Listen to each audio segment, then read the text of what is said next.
Harjit Singh Courage Story. Harjit Singh sat on the bench by the carousel at the airport, waiting for his suitcase to arrive.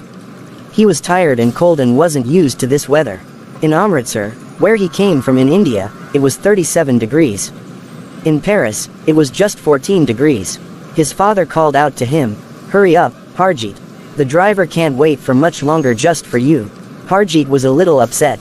He didn't want to come to Paris. He wanted to stay in India with his friends, but because his father had received a job offer in France, they had to leave India and make a new start. Still waiting by the carousel for his luggage, Harjit suddenly felt like he was being stared at. He looked around and saw a boy who must have been 10 years old, the same age as Harjit. The boy was staring at his turban, which upset him and made him feel self-conscious. Angrily, Harjit stepped up onto the carousel and saw a big bag that looked similar to his own. He snatched the bag, even though he wasn't entirely sure it was his. All he knew was that he wanted to get out of the airport and away from inquisitive eyes.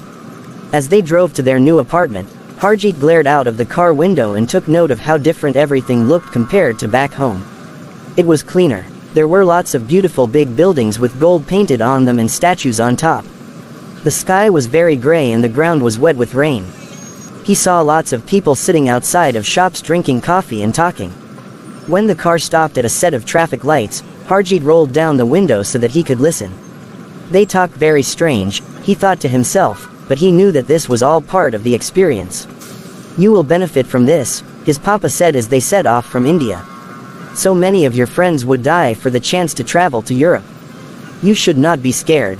It is an adventure." As the car rolled on, Harjit realized that there was a strange sort of silence on the road. The cars are not beeping their horns at each other in Paris, he thought. There are a lot of cars but they're all moving in neat lines, all in separate lines. The cars aren't getting stuck at all, they just keep moving. It is not at all like this in India. They continued to drive through the city and soon they passed a strange, imposing metal building where lots of people were standing and taking photographs. "I wonder what that is. Maybe it's something like the Golden Temple or Taj Mahal, where people from all around the world come to take pictures." Suddenly the car stopped as a man on a bicycle crossed the road in front of them. The man waved to say thank you and the young boy had to laugh to himself. This is a very strange country, he thought, where cars stop for people to cross the roads. The family soon arrived at their new apartment and Harjit's father told him that he must go to bed very soon as it was already late and he must enroll at school the next day. Harjit sulked off into his new room and closed the door behind him. But as soon as he was inside, the young boy was once again amazed at his new surroundings. The room was extremely large with huge windows all along one wall. The ceiling was so high that not even Harjit and all of his friends piled one on top of the other would be able to reach up and touch it. This thought also saddened the young boy because it made him miss his grandparents and his friends. Not knowing what else to do, he jumped onto the bed and sank his head into the pillows and cried. The following morning, just before dawn had fully broken, Harjit awoke and realized that it was not a bad dream at all, he really was in Paris. He crawled out of bed and looked out of the window at a few people. It was all so different from Amritsar. He missed the constant noise from the Golden Temple, the people in cars and rickshaws. There was something very comforting about that noise, he was used to it and he missed it already. He decided to take a look at the photos of his friends and family which he had brought with him. He sat on the floor and crossed his legs and pulled his bag towards him. But just as he began to unzip the bag, he noticed that it had a small keyring attached to the zipper in the shape of a tall building that he saw the previous evening on his drive from the airport. And when he opened the bag there was a flash of gold, just like from a pirate's chest, and inside he saw something shiny and familiar. The bag contained an icon of the Golden Temple and one more of the Taj Mahal. There were other objects from India, too, which made him feel even more homesick. He lifted the icons from the case and kissed each in turn before returning them safely to their home. He was thrilled to see such familiar objects from his beloved India, but he was so scared. "This is not my bag. How am I going to tell Papa that I took the wrong bag from the airport?" Suddenly a voice called out from the hallway. It was Harjit's papa. "Harjit, wake up, my son, it's time to get ready for school. I hope you are excited about making new friends, learning a new language and trying new food. There is so much for you to experience." Harjit's father appeared in the doorway with a big smile on his face. "Do you remember how we talked about this?" he asked his son. This is very exciting for you. Harjit looked up at his father with sad eyes. But, Papa, yesterday the boy at the airport was staring at my turban. What if I have to cut my hair? People here don't smile very much and everyone talks, but I don't understand what they are saying. They do not even speak much English, which I might understand better because I learned that at school. I just want to go home. I don't even have my own clothes because I took the wrong bag from the airport. With his last confession, Harjit ran towards his father and began to cry in his arms. Don't worry, son, you wait and see, today will be fine. You must be brave and have confidence and believe in yourself. Now get dressed and come down and have some breakfast with your mother and I. I shall ring the airport and we shall soon have your bag, too. You will see. When breakfast was finished, Harjit was in a much better mood. He kissed his mother and dashed out of the door into the car so that his father could drive him to school. When they finally arrived, Harjit noticed lots of children standing outside of the school gates. They were all dressed in smart uniform, all spoke French, and not one of them was wearing a turban. The young boy suddenly felt very nervous again. When his father noticed this change of mood, he held out his hand to his only son and said, "Come on, let's go inside and take a look around. We have nothing to lose in just looking." And he smiled as he said this, like it was all a big adventure. This made young Harjit feel much better. As they walked down a long corridor, Harjit noticed lots of pictures of the big metal building pinned to the walls all around.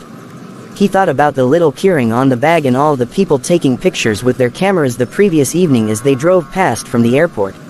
This building must be very important here, Harjit thought to himself. I wonder what it's called. Whilst they were sitting in a large reception room, waiting for the headmaster to come out and see them, Harjit noticed a boy sobbing all alone in the corridor. That is the same boy that I saw at the airport yesterday, thought Harjit, barely able to contain his surprise. That is the boy who was staring at my turban. Harjit pulled on his father's sleeve. Papa, look, that is the boy, the one who was staring at me yesterday. Then why don't you go and say hello? His father suggested. Some people are just curious. They don't mean any harm. Harjit decided to be brave and so he walked up to the boy and smiled. The boy stared at Harjit and looked a little bit embarrassed that he'd been caught crying. Hello, my name is Harjit. I arrived from India yesterday. Do you speak any English? The boy hesitated for a moment and then he said, I do speak a little English. I am Pierre. Why are you sad, Pierre? Harjit asked. It was then that Pierre went on to explain how he had just arrived from India after his family holidays. I am supposed to give a presentation to my class tomorrow so that I can tell everybody about what I saw in India and show them all of the things I collected along the way, but I lost my bag at the airport and now I don't know what to do. I don't believe it, exclaimed Harjit. I think I have your bag at home. I took it from the carousel by mistake. You are the boy from the carousel. That's me, said Harjit, pointing both his thumbs at his chest. Using their broken English as best they could, they both managed to have quite a conversation. After a while they both cheered up considerably. Pierre was relieved to have found the missing bag and Harjit dashed over to his father to tell him everything. That day, Pierre made sure that Harjit knew all about what to expect from his new school, and he introduced him to lots of new friends. During lunch break, Harjit asked about the imposing metal building he had seen the previous evening and in all of those pictures at school. That is the Eiffel Tower, Pierre said, barely disguising the pride in his voice. It was originally built for the World Exhibition to celebrate the French Revolution, but these days it is an amazing tourist attraction, and my mama says that it is one of the most romantic settings in all over the world. At the end of the day, Harjit arrived home to tell his parents of his wonderful experience and all the things he'd learned and shared.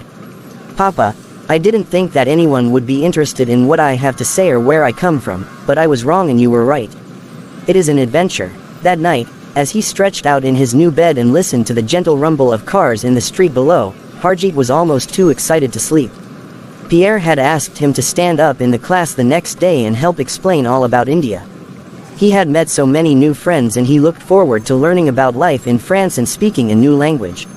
He still missed home, but he had begun to understand how a little courage, a little understanding and an open mind could help him grow as a person. This was indeed the start of a whole new adventure.